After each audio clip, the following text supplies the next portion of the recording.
जे बरा जही राजड़ाई रा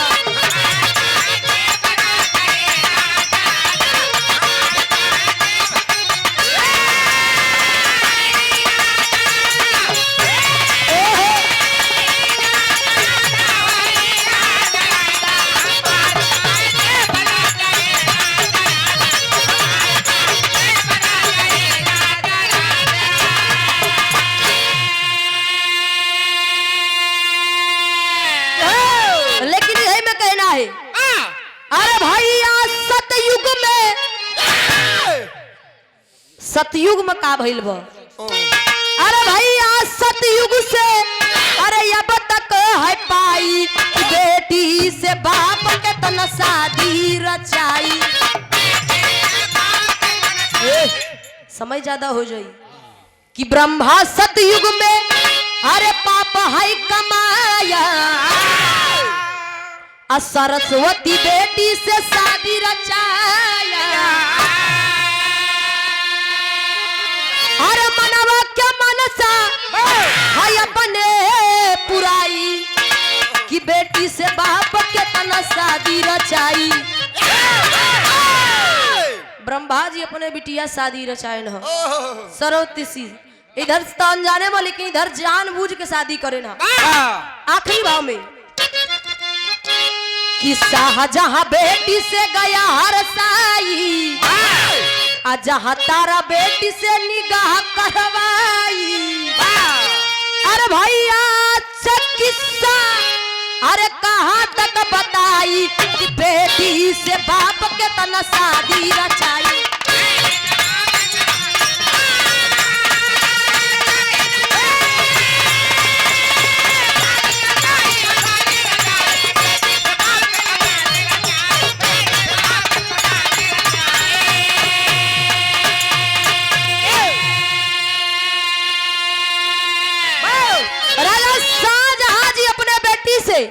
जहाँ तारा से शादी की है ब्रह्मा जी अपने बिटिया शादी की है। खोला जा तो कितना जने अपनी बिटिया शादी कहे लेकिन ज्यादा कुछ नहीं। अब भैया हमारे जाना तो अब इतना जाना तो अब एक बिरहा हो जा गौर करिएगा। ये बिरहा भी आप लोग लगभग ज्यादातर कलाकारों से नहीं सुने होंगे। हमारे बिरहा के शीर्षक बा एक दुल्हन तीन दुल्हा। एक तीन बियाह होत बा एक दुल्हन और तीन दुल्हा देखाई। एक दुल्हन के पीछे तीन दुल्हा पड़ा है और इनकर कसत बियाह होत बा। आई जो मस्त कर दी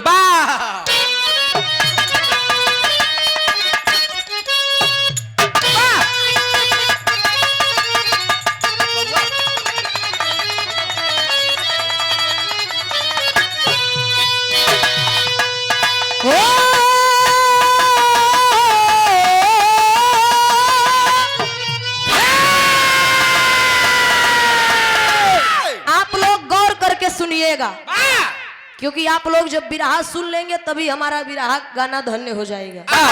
आबा राह जीवन में होते विविध रंग के अरे भीड़ मिलते कहीं मिलते रंगीन में। कभी होता अनजान अपनाया कभी अपनों के बीच में भी अकेले। कभी सुख मिलेवा कभी दुख मिले कभी धूपवाती कभी छावयाता।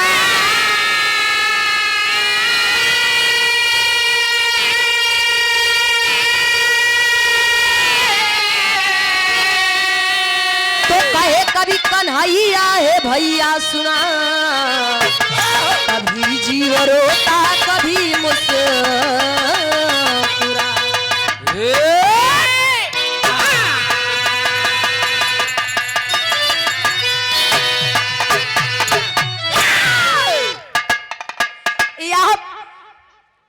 हेलो आशीष भैया क्या बताया। अच्छा ये विधायक साहब जी मंजू मिश्रा गुरुजी विधायक साहब जी आपका तरफ से बहुत ढेर सारा आशीर्वाद। गीत को समझिएगा गुरुजी बड़ा सुंदर एक ठे गीत सुनाई के मिलल बा। और गुरुजी दोनों लोग आए जाता, कवि जी और गुरुजी स्वागत कर दिया जाए। जैसे बढ़ के कुछ बाना ही। बड़ा सुंदर गीत सुनाई के मिलल बल कावा है लूट लूंगा गोरी सारा खजाना। अच्छा गोरी लूट लूंगा। अरे बा भैया बड़ा सुंदर। और ये आप श्रीमान अमरनाथ पटेल जी, इंटर कॉलेज करुआ डी प्रतापपुर, प्रधानाचार्य आप सोनेलाल सिंह पटेल जी, आपका तरफ से 101 रुपए का आशीर्वाद बहुत बहुत काम है।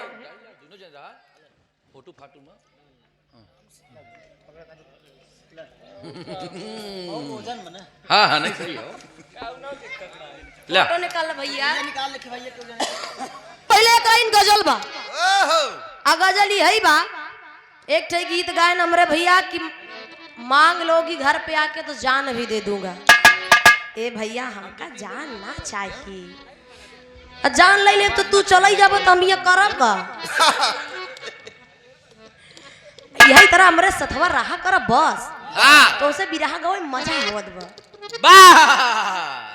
लेकिन कहना है कोनो लड़की कहे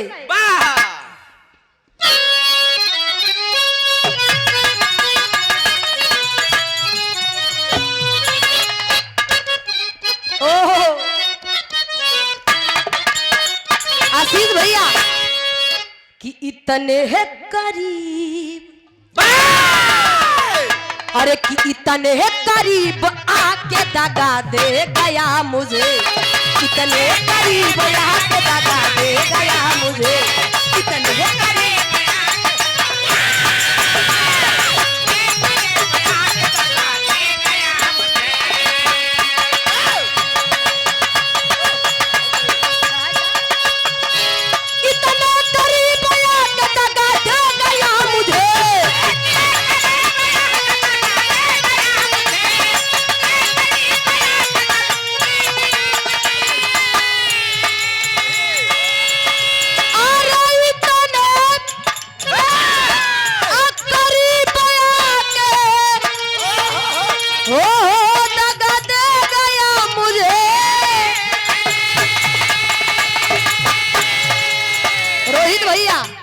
मैं बुझ रही थी, मैं बुझ रही थी आके हवा दे गया मुझे, मैं बुझ रही थी।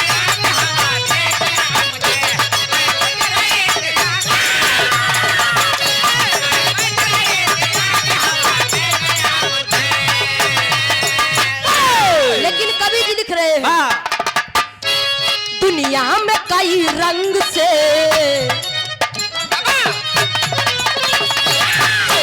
दुनिया में कई रंग से गुजरती है जिंदगी,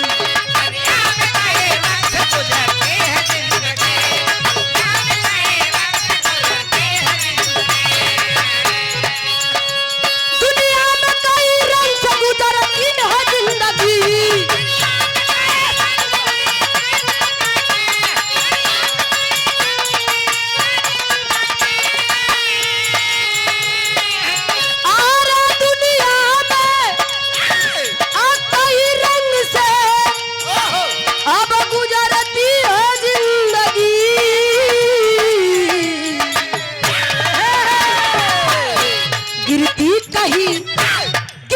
कहीं तो कहीं संवरती है जिंदगी।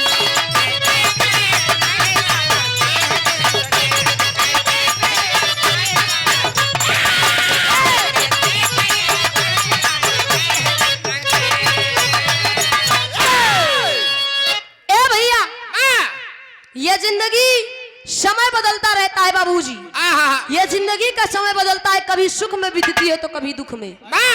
बाबूजी कहानी है वैसे स्टार्ट भइल 2 लाइन नजम में कहना है।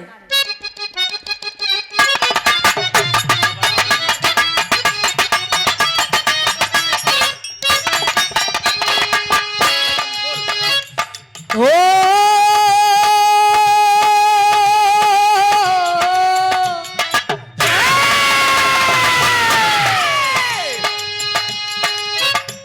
कंचनपुर नगर में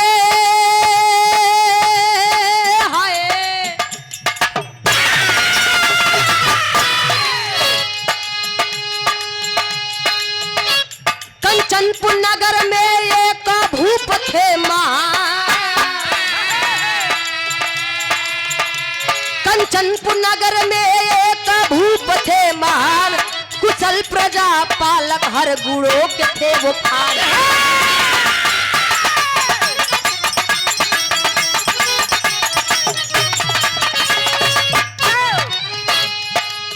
एक ही बेटी रही जो बड़ी ही प्यारी थी, एक ही बेटी रही जो बड़ी ही प्यारी थी, माता पिता के वो बड़ी वो दुलारी।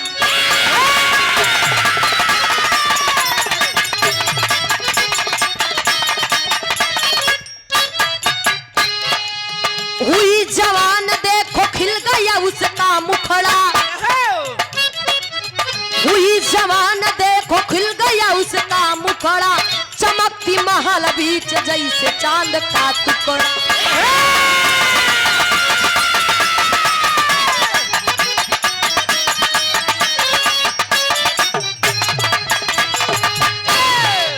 करे बेटी का ब्याह राजा मन विचार किया, करे बेटी का ब्याह राजा मन विचार किया, करे बेटी का ब्याह राजा मन विचार किया, राजों के तारे तो शादी का प्रचार।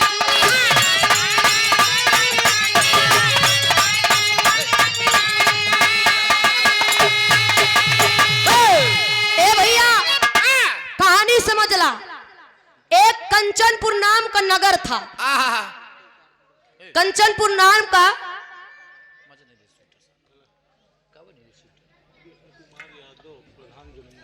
कृष्ण कुमार यादव प्रधान, आप परम सदस्य श्रीमान कृष्ण कुमार यादव जी प्रधान जी जमुआ की धरती से आपका तरफ से ये 100 रुपए का आशीर्वाद बहुत बहुत प्राम हो।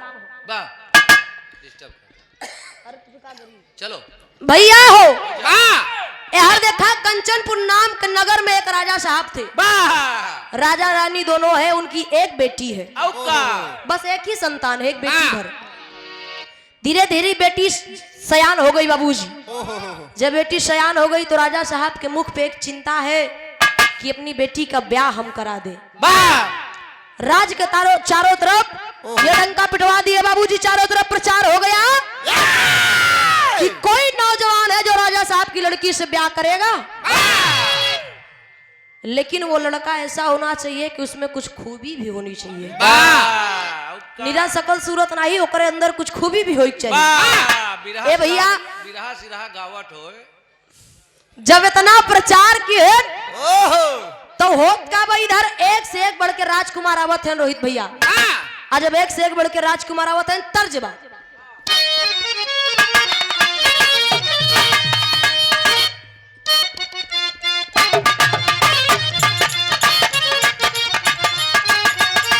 आशीष भैया, ए आशीष भैया, तुम्हार बिया भइल बना भइल बा कि नहीं? अच्छा भइल बा। देखा कोनो आशीष भैया के ससुरारी कोनो इनकर गाँवे के दोस्त गए, और जब दोस्त गए और जब ससुरारी में 2-4 दिन रहे वहां से आए तो इन बेचारे पूछन कि का हो कैसन ससुरारी में रहा तो बतावे।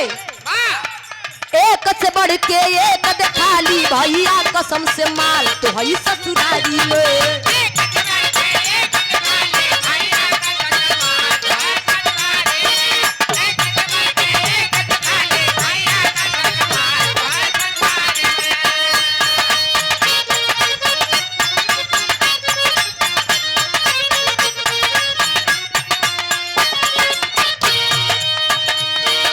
रसगुल्ला के फेल करत बा सड़ुआइन के गाल तो है ससुरारी में।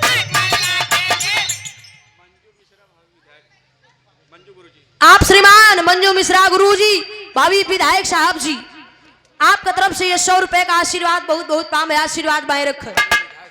लेकिन कहना है एक से बढ़ के एक है आते सुंदर राजकुमार राजा के द्वार पे।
एक से बढ़ के एक राजकुमार आवत है, लेकिन राजकुमारी बियाह करे के तैयार नहीं है, शादी नहीं मानती है। राजा साहब कहा अगर इस तरह करत रही तो जितना राजकुमार है ये सब का हमार बिटिया नहीं आई दई तो बियाह कैसे करी। तो एक दिन बिटिया जाई के कहा तन कि बिटिया एक काम कर, कहे ने कहा जितना आवत है अगर कोनो अपन कला बतावे कि हमरे अंदर का बा खूबी बतावे तो का महल में 2-4 दिन रखा ओकर खूबी देखा जाओ, आ जब देखा जाए तो अगर तो का पसंद आई तो बियाह करे नहीं न करे। राजा साहब कहे ठीक बा। समय बीता तो एक ठे लड़का आवत बा, और जब वो लड़का आवा तो उसे पूछा गवा कहा क्यों, बताओ तुम क्या करते हो, तुम्हारे अंदर क्या खूबी है।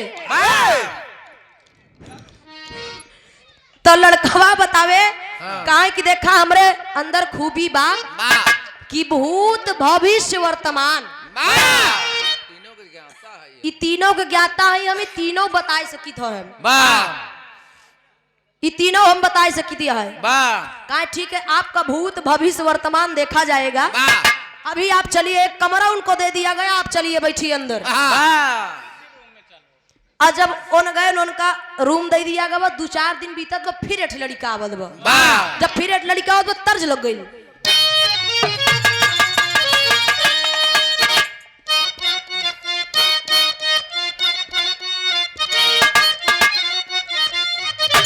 कहना है हाँ हाँ गोली गोली, लेकिन गुरुजी लोग गावई कहे टंगिया मटंगिया फसावाला सरे ननदी भौजैया।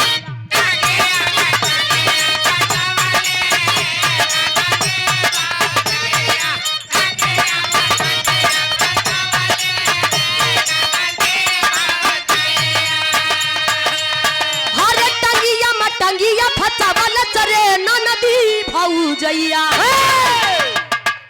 अरे ऊपर से डाई के हिलावाला सरे ननदी भौजैया। अरे ऊपर से डाई के हिलावाला सरे ननदी भौजैया। वही माल सफेद गिरावाला सरे ननदी भौजैया। ए भैया ये गीत का दादा लोग गाय के चले गए। पहले जमाना में जाता चलत रहा, जब माता बहनी जाता चलावे तो टांग में टांग फंसा के बैठ जाए, ऊपर से गेहूं डावे तो चलावे तो फिर सफेद सफेद आटा नहीं करत रहा। लेकिन यही में कहना है अरे राजकुमार तबैया वाले हो पूछे राजा कई करी नावा।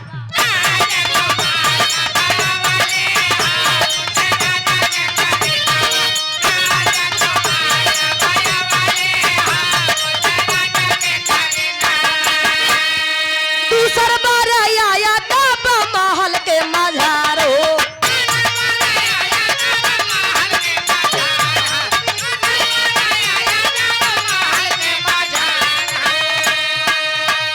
अरे पावन के समान चल रथिया मारो।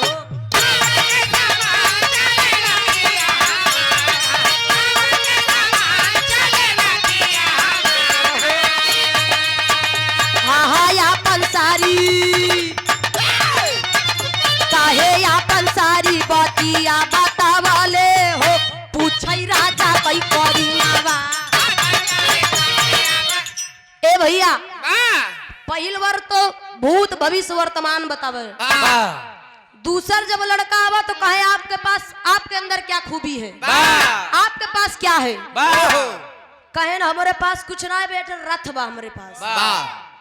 उ रथ ऐसन बा कि पवन से भी मतलब हवा से भी तेज चलती है, और जितने लोग चाहो उतने लोग उसमें बैठ सकते हो। राजकुमारी कहा यार ये भी कमाल की बात है, इनको भी अतिथि गृह में ठहरा दिया जाए। अब वो नहुन का एक कमरा लग दे दिया गया, नहु बेचारे समय बीतत बा फिर एक ठैया आवत बा। आज जब फिर एक ठैया आवत बा देखा हिया तर्ज बा, पुरान गीत बा।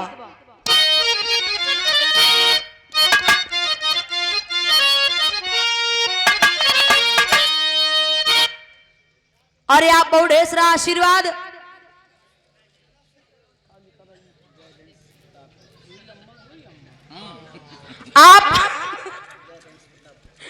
जय रेंज प्रतापपुर प्रयागराज, जय सिंह यादव जी जमुआ कबूला की धरती से 100 रुपए का पुरस्कार। जय सिंह भैया केहन हो केहन देखाई गीत बा कमाई की कहे रोहित भैया उही अम्मा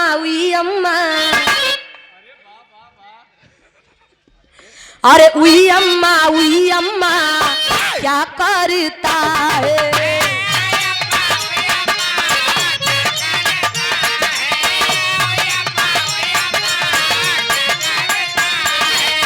कोनो भोजपुरी गाना ना हो हिंदी गाना हो जेमा गोविंदा जी एक्टिंग करे हन। उही अम्मा क्या करता है, लड़का हो के लड़की से क्यों डरता है।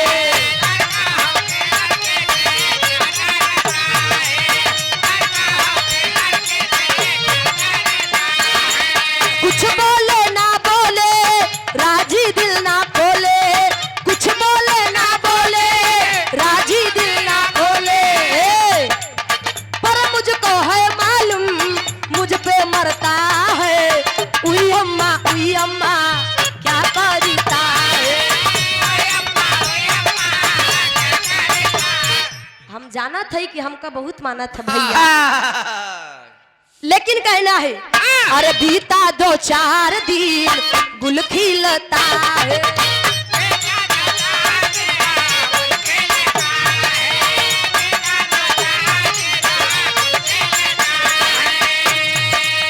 तीसर लड़का लड़की से आ मिलता है।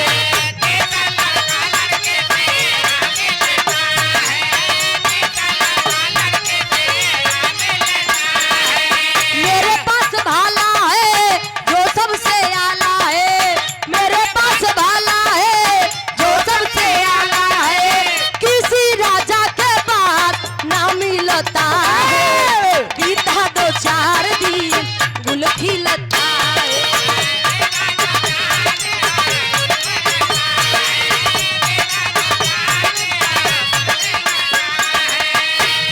ए भैया 2-4 दिन बीतत बा तो 2 लड़का तो राजमहल में ठहरा है। तीसर लड़का आवत बा, आज जब तीसर लड़का आवत बा तीसर कैसे पूछागा आपके अंदर क्या खूबी है, का हमारे पास भाला है। बलमुआक बल्लम नहीं भाला, का हमारे पास एक ऐसा भाला है जो ये धरती पे किसी राजा के पास नहीं मिलेगा। कोई दाना राक्षस कोई वीर अगर न मरता हो तो इस भाले से मर जाएगा। उनका अतिथि गृह में ठहरा दिया गवा। अब उन जब ठहर गए तो अब राजकुमारी और राज साहब राज दरबार बैठी बा बाबूजी। सब लोग सोचा थे कि लड़का तो तीनों कमाल के हैं, ब्याह कैसे करा जाए। लड़का जितना है तीनों कमाल के हैं, भूत भविष्य वर्तमान। पहला लड़का, दूसरा लड़का जेके पास रथ बा, तीसरा लड़का जेके पास भाला बा। अब कहा लड़का तीनों कमाल के हैं। राजा साहब सोचत हैं उधर अपने कच्छ में राजकुमारी बैठी है और उन बिचारी सोचती है एक लाइन टेरी में कहना है।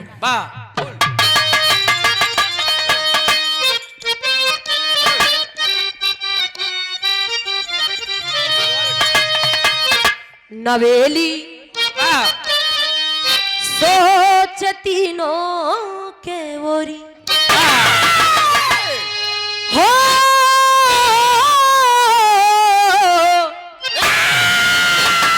नवेली सोच तीनों के ओरी हो गया हरन लल का सुनी भाई हवेली। नवेली सोच तीनों के ओरी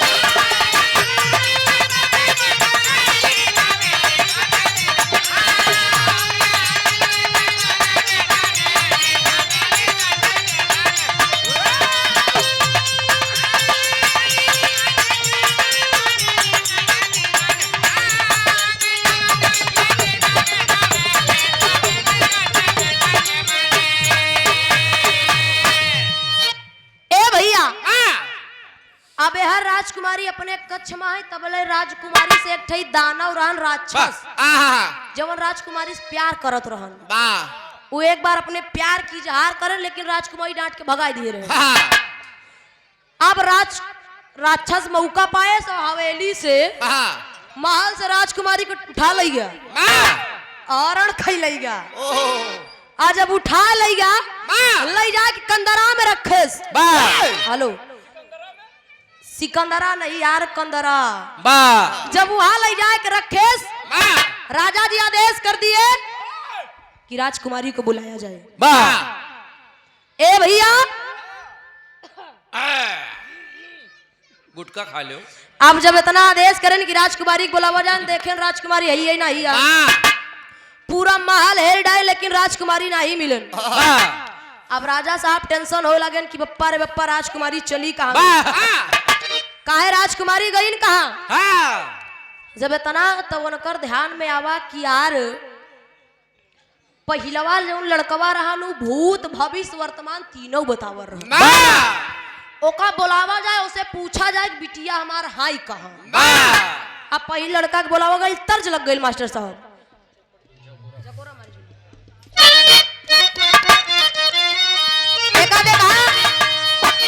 झूसी नरेश रामधार गुरुजी गावे कहा हरे राम झको राम रही झूलोनी। ए भैया झको राम रही झूलोनी अब वही साड़ी लहरायो झको राम रही झूलानी।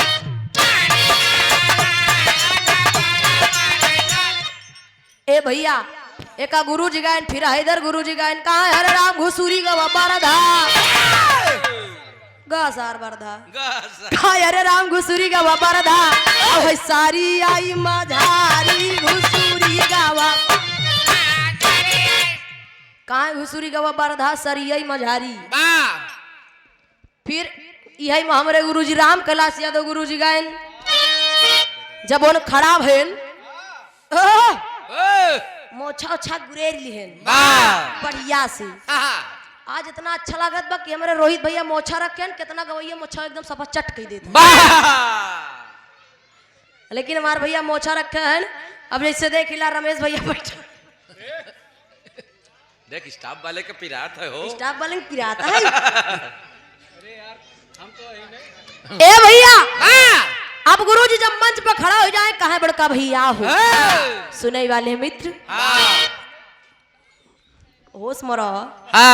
ए भैया हमार बात का बड़ा ध्यान से सुना नहीं दाए कनवा सुनिहा तो बाए कनवा से निकल जाए। ए भैया जमीन पे बैठे वाले जमींदार हो चेयर पे बैठे वाले चेयरमैन है चौकी पे बैठे वाले चौकीदार है अगद्दा बैठे वाले गद्दार हो।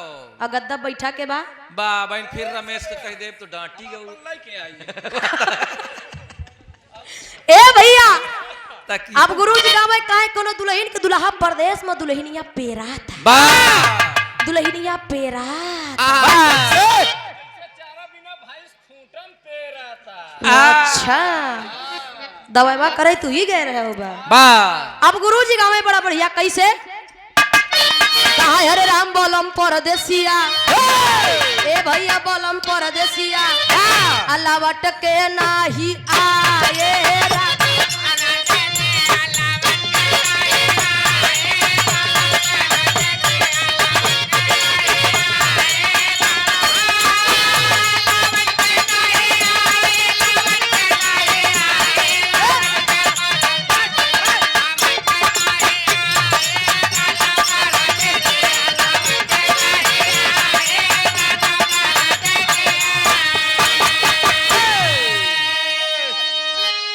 कहे बहुत जतन कई के पिया का बोलाए पिया नीर मोहिया डगरिया भुलाए वही दुल्हन के दर्द मर्ज समझ नहीं पाए कि राजा परदेश लावट के नहीं। जब इतना राम कैलाश गुरुजी गायक चला गए तो लहरी गुरुजी खड़ा भइल रामदेव वाह। अब भैया तू लहरी गुरुजी के साथ ढोल बजाए है हम तो उनका देखो देखिए वो फाफा मऊ है। अच्छा अरे फाफा मऊ तो उनके कब्रिस्तान ही आए। ए भैया आप गुरुजी जब खड़ा हो तो गुरुजी का भाई कहा हरे राम बहो रही गोरी अंगना ए भैया बहो रही गोरी अंगना अंगना पिया परदेश हो बहोरई गोरी अंगना।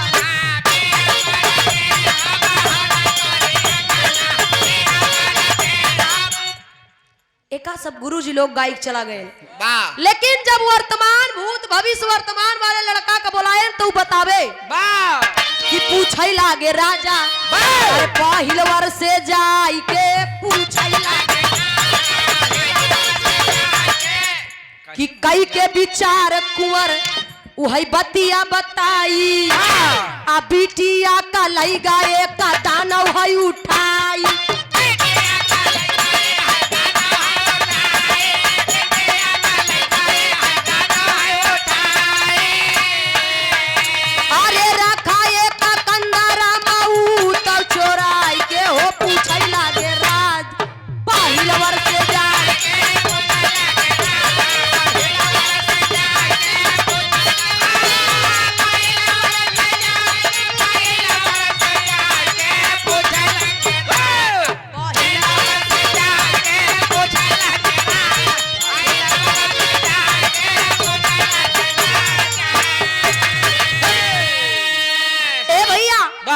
अब जब पहले वर्ग का लड़का का बुलावा गवा तो कहे राजा साहब आपके बिटिया के दानव चुराई ले गए उलई जाए के कंधरा में रखे बा कहा अब का करी तो कहा हमार बतावई काम रहा हम बताई दीना जा बचावा भाई जितना हमका जानकारी रहे उतना हम बताई दीना अब जा बचावा। राजा साहब परेशान हो गए कि बाप रे बाप अपने बिटिया का अच्छा से उठाई लेगा अब हम का करी। तब राजा साहब के दिमाग दूसरे वर्ग के पास जाते बा कि दूसरका जो लड़का रहा के पास रथ बा ओका बोलवावा थे कैसे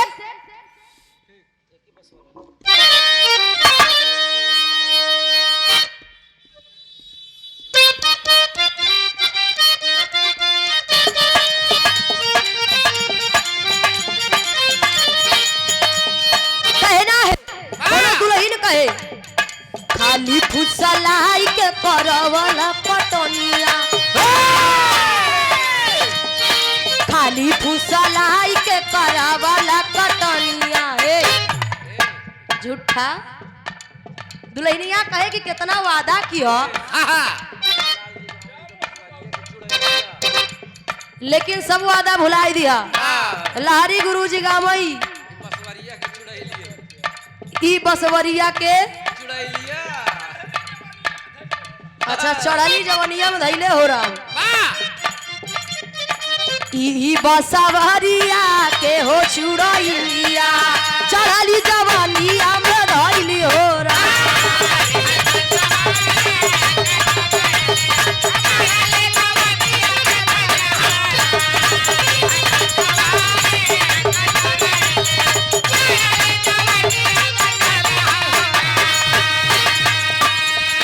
दूसर कुंवर अपन रथिया सजाई अरे दूसर कुंवर अपन रथिया सजाई चल सब जन का बैठाई ओरा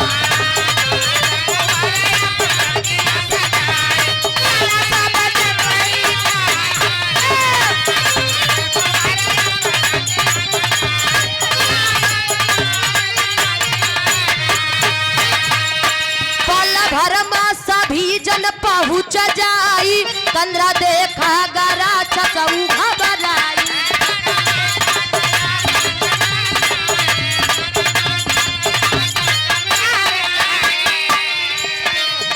अरे बोले राजा तीसरे से बात है जाई बोले राजा तीसरे से बात है जाई चल सब जन का बैठाई ओरा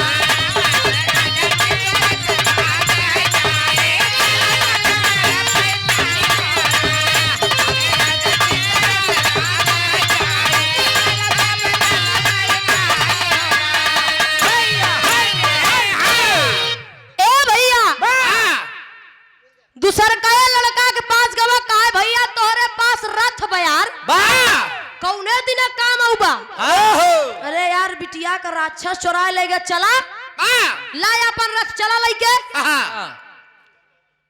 दूसर लड़का का है मार कौन कम बरा था रखी में बैठा चल दे लेके हाँ बैठा।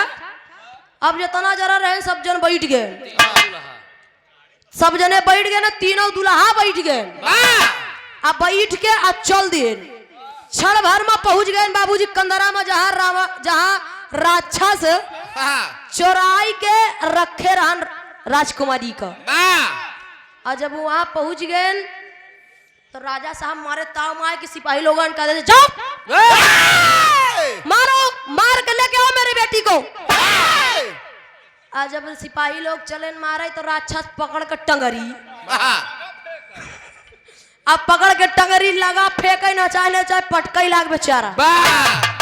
धीरे धीरे धीरे धीरे सब सिपाही मरी गए, बचे 4-5 ठई। हाँ जैसे जो 4 ठे बैठा है।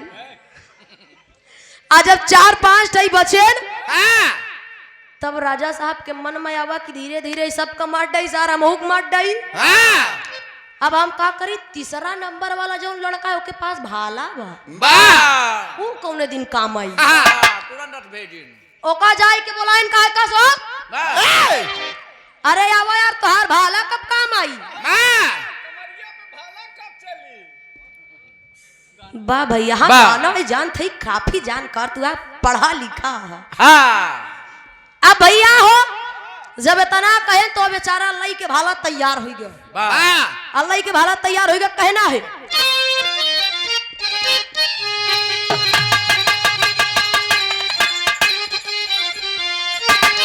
अरे अरे तीसरा वाला ले भाला ललकार वीर जुझारी हो, तीसरा वाला ले भाला ललकार वीर जुझारी हो, करबै तो से रण में युद्ध करारा वीर जुझारी हो।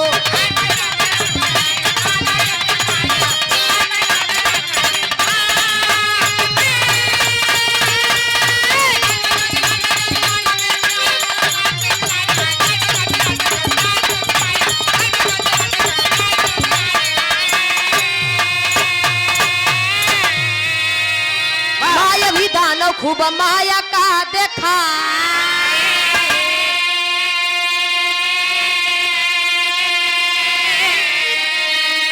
कौनो मानव हमें मार नहीं पाए।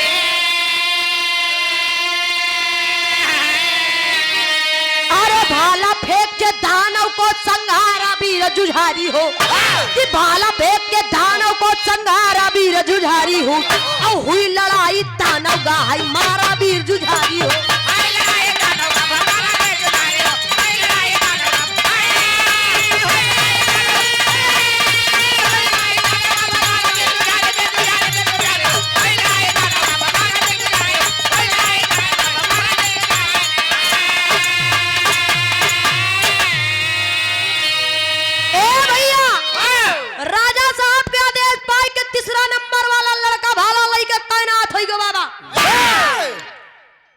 राक्षस काय कौनो मानव हम कमार न पाए, तू का करबा। अब जब तनाव कहे न तो वही लिहे भाला बा, अब भाला लई के नचाए के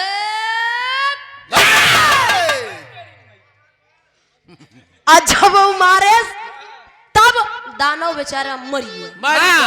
अब जब दानव मर गया राजा साहब के बिटिया भाग के दौड़ के आए, राजा साहब के सीना से लग गई न।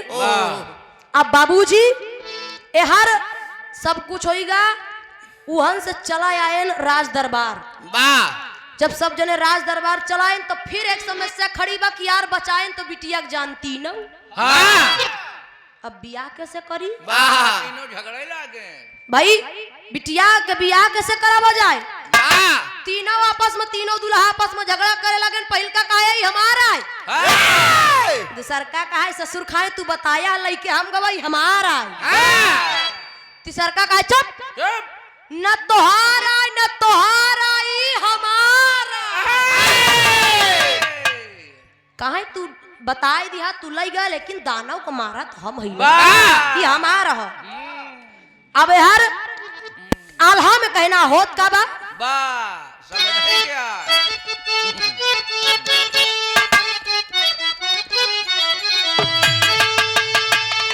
हरे मारे गावा दानव सा भी खुशिया मनावई भैया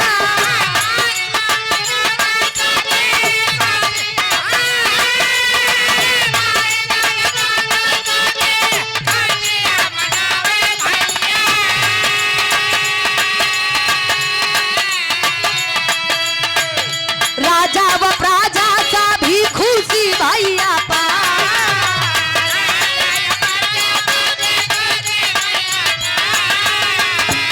अरे तीनहु दुल्हावा माँ होई गई लड़ैया बाबू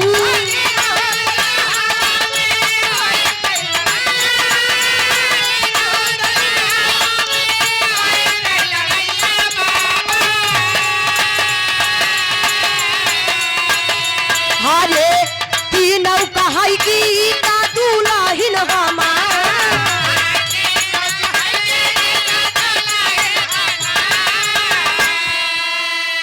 अरे अरे पूछा बाए ताल का भी विक्रम जी से बतिया बाबू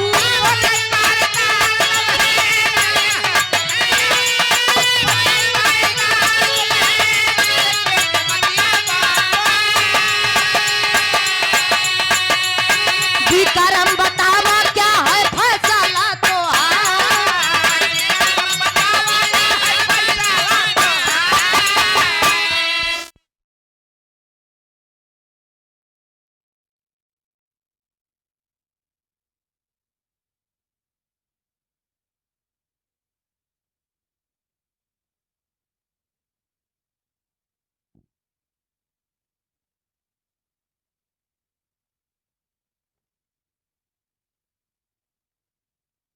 विक्रमादित्य से पूछत रहे कि राजा विक्रमादित्य पूरी कहानी तो का बताई देवा बतावा ई तीनों दुल्हा में ई तीनों लड़का में कैसे राजकुमारी के ब्याह हुई राजा साहब कहा यार बैताल जी तो बड़ा अजीब सवाल की हो लेकिन बताऊ बताओ वो बतावे कैसे खड़ी में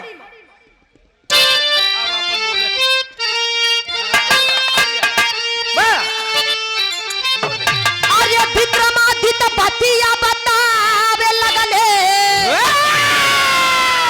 अरे विक्रमादित्य बतिया बतावे लगले त अपन मतिया के बतिया सुनावे लगले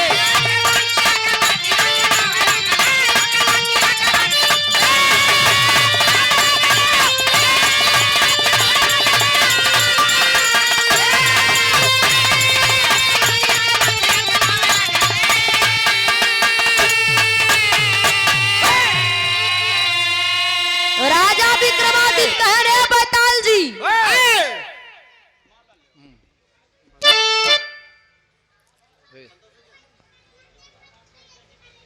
हो गई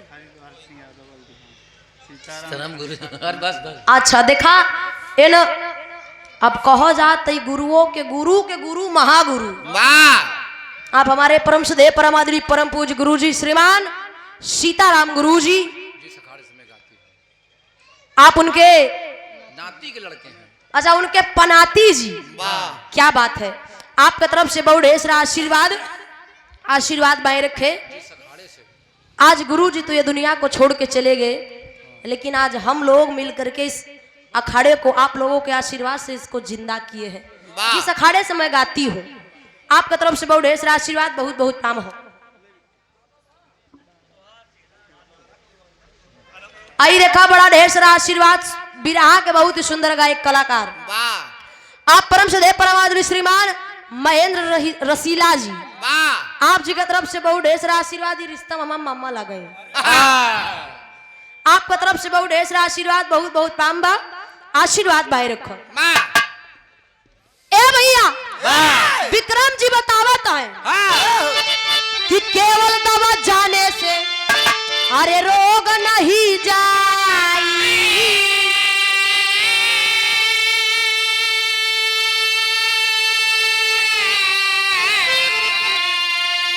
अबेद जो बताया उसने किया है भलाई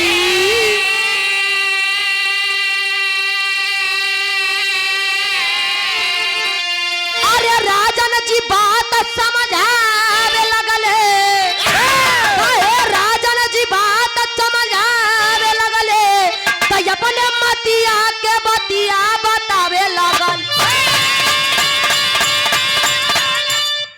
ए भैया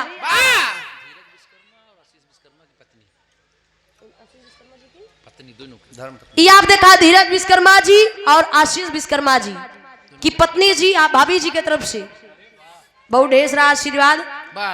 लेकिन कहाँ है नो भाभी इतने काम ना चलिए हम बता दे थई जहाँ हो सुन लियो दोनों जने से कहत हो तोहरे बारे खाना बनौती हैं। ये आपके तरफ से बहुत ढेर सारा आशीर्वाद भाई रखा। विक्रमादित्य कहा है कि केवल दवा जाने से रोग नहीं जाता है। हमारे अंदर अभी जैसे हमें फीवर है तो दवा जान ले कि फलाने दवा से फीवर ठीक हो जाए तो फीवर ना ठीक होई रोग ना ठीक होई जब ले को खाब ना तो बताए भर दिन रहा। विक्रमादित्य कहा है पहिल वर वाला तो केवल बताए दी कि फलाने जगह तोहार बिटिया हाई वो बताए दी तू भलाई के से कुछ नहीं होत बा अरथिया से बाबू कम भाई ले हादूरी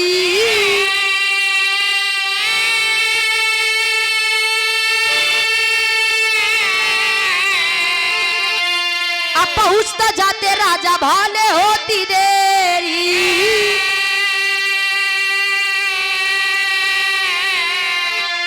अरे गुड़ की गाना विक्रम की नावे लगले अपने मतिया के बतिया बतावे लगले। ए भैया कहे पहिल वर वाले से बियाह ना होई आ दूसर का जौन रथ से लई के गवा उता केवल दूरी कम कई दी है सा भाई आज न पहुंचते साल खाड़ लाग जाता लेकिन पहुंच जाते हुआ वो केवल दूरी कम की है ना कहे न अच्छा राजा साहब कहे न दूसर ना पहला से बियाह होई न दूसर कैसे होई दुल्हन के लायक बर यही बर अच्छी वाला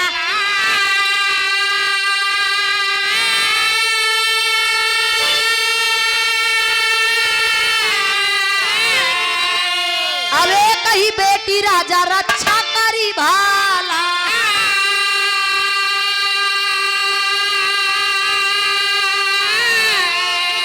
अरे तीसर में ठीक ही जतावे लगले अरे तीसर में ठीक ही जतावे लगले तो अपने मतिया के बतिया बतावे लग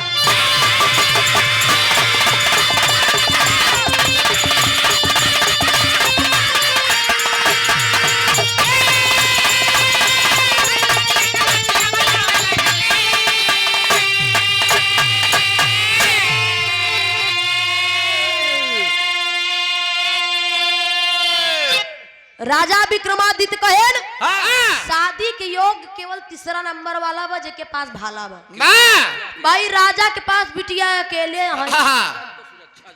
और राज को संभाले की भी वही तो राजा को सुरक्षा जरूरी है तो जब भाला रहेगा तो कोई भी चढ़ाई करेगा तो तुम भाला से जीत जाओगे। अभूत भविष्य वर्तमान रथ काम न दे काम भाला दे। राजा साहब कहे बियाह तीसरा नंबर वाला से हुई। ए भैया वेद विधि से बियाह हो गई बैताल भी राजा विक्रमादित्य से खुश हो गई। बिरहा हमार समाप्त बा आखिरी भाव में कहना है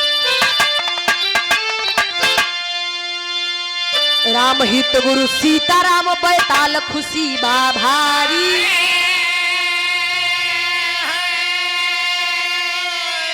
माधव राम किशोर मंगल करे जय जयकारी। अब नवेली सोचती नौ के बोरी हो नवेली सोचती नौ के बोरी सहायक सदा कन्हैया काजल नहीं अकेली हो नवेली सोचती नौ के बोरी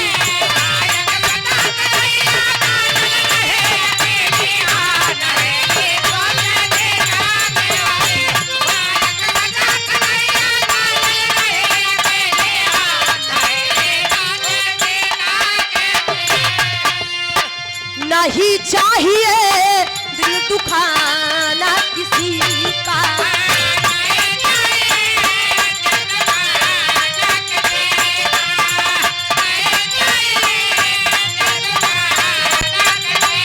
सदा न रहेगा जमाना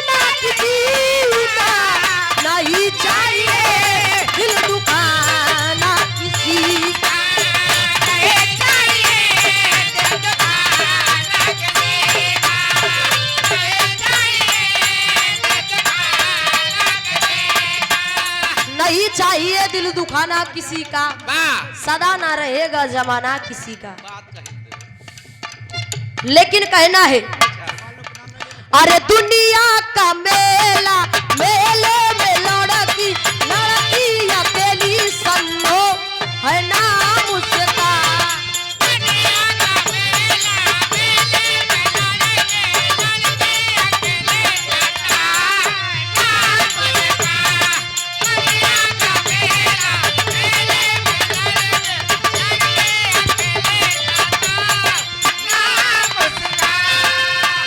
यही धुनवा का यही गीतिया का भैया जी गाए रहे, लेकिन ये पहली वाली लाइन है जो हम गाए हैं और दूसर कई लाइन भैया हमरे गाए रहे।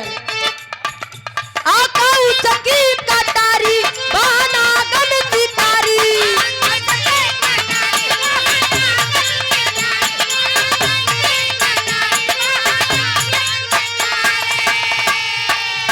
ओ गोरे गोरे अनार जैसा है गाल उसका। लेकिन यह माँ हैदर गुलूर जी और गायन है हरे या चल डाला जो सर से, आ चल डाला जो सरी से, अब सावन लहर के गाए, आ चल डाला।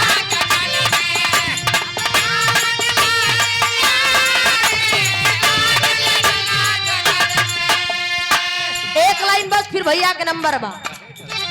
इसी में फिल्मी दुनिया वालों ने गाया है, महेंद्र मामा फिल्मी दुनिया वालों ने गाया है। अरे लड़की पटाल बबुआ,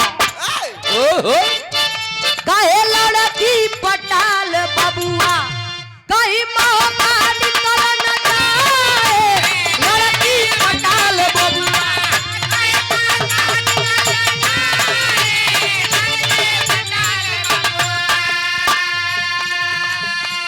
ये फिल्मी दुनिया वालों ने गाया, हम भैया के ना कहते। भैया हमारे ब्रह्मचारी है ब्रह्मचारी। और आप लोगों से हाथ जोड़ के निवेदन है, जितने यूट्यूबर साथी भाई है भैया माँ भैया ब्रह्मचारी ऐसा कोई शब्द लिख के नेट पे मत डालिएगा कि मजबूरी में मुझे आपके पास फोन लगाया जाए। अब धर्मेंद्र हलचल जी का ढूंढत है, वो मिलन नहीं ना, उनकर नंबर बा, वो कुछ शब्द ऐसा लिख के डाले हैं कि उनकर नंबर खोजत है। ये बात का पहुंचा दिया हुआ तक कि अगर जो शब्द आप लिखे उसको मिटा दीजिए, क्योंकि साहब मुझे ये पसंद नहीं है फलाने ने फलाने को रेल दिया। मैं और रोहित भैया एक सम्मानित कलाकार है और जवाबी कलाकार है, हम और रोहित भैया दोनों लोग, तो हम लोगों को ये पसंद नहीं है कि फलाने ने फलाने को रेल दिया। कहना है हरे मौका कहे चक्कर चलाल बबुआ, कहीं मौका निकल न जाए, चक्कर चलाल बबुआ।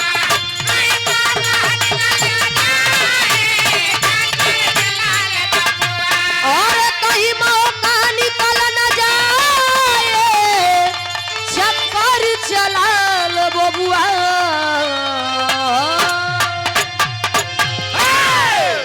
अब भैया जी से आप लोग गीत सुना, बहुत बहुत प्राम हो।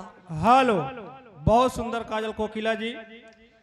और अगली कड़ी में अब बिरहा के बहुत ही जावा